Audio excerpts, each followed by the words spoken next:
అధిక బరువుతో బాధపడుతున్నారా? వెనిలాస్ వెయిట్ లాస్ డైట్ ప్లాన్ తో ఇంటి దగ్గర నుంచి హెల్దీగా బరువు తగ్గండి. జానీ మాస్టర్ రిమాండ్ రిపోర్ట్ లో సంచలన విషయాలు వెలుగులోకి వచ్చాయి. తన వద్ద పనిచేస్తున్న లేడీ అసిస్టెంట్ కొరియోగ్రాఫర్ చేసిన ఆరోపణలు నిజమయ్యాయి.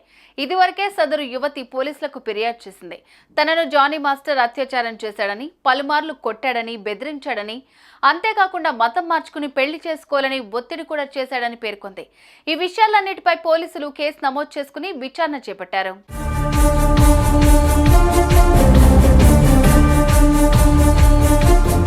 అందులో భాగంగానే జానీ మాస్టర్ ని పోలీసులు గోవాలో అదుపులోకి తీసుకుని హైదరాబాద్ తీసుకొచ్చారు.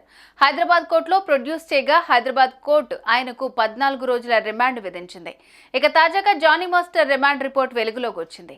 ఈ రిమాండ్ రిపోర్ట్ లో సంచలన విషయాలు వెలుగులోకి వచ్చాయి.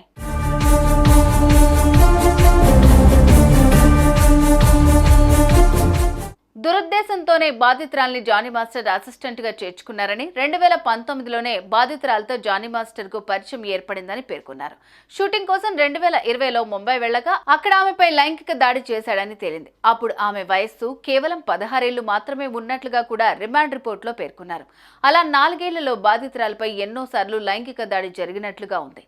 ఈ విషయం బయటికి చెప్తే సినిమా అవకాశాలు రాకుండా చేస్తానని కూడా జానీ మాస్టర్ బెదిరించాడు. జానీ మాస్టర్ తో పాటు జానీ మాస్టర్ భార్య కూడా బెదిరింపులకు దిగిందని పేర్కొన్నారు.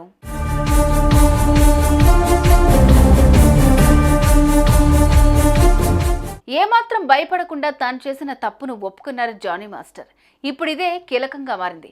ఓవైపు జానీ మాస్టర్ భార్య తన భర్త చాలా మంచివాడని, ఇలాంటి పనులు చేయరని చెప్తుంటే, మాస్టర్ మాత్రం తన తప్పును ఒప్పేసుకున్నారు. ఇదంతా చూస్తుంటే ఆయనకు కఠిన శిక్ష పడే అవకాశం అయితే కనిపిస్తోంది.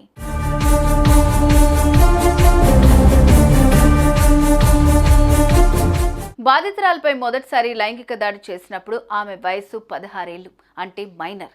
దీంతో కేసు మరింత స్ట్రాంగ్ అయ్యే ఛాన్స్ ఉంది. చూడాలి ఈ 14 రోజుల రిమాండ్లో జానీ మాస్టర్ నుంచి ఇంకెన్ని విషయాలు రాబడతారో.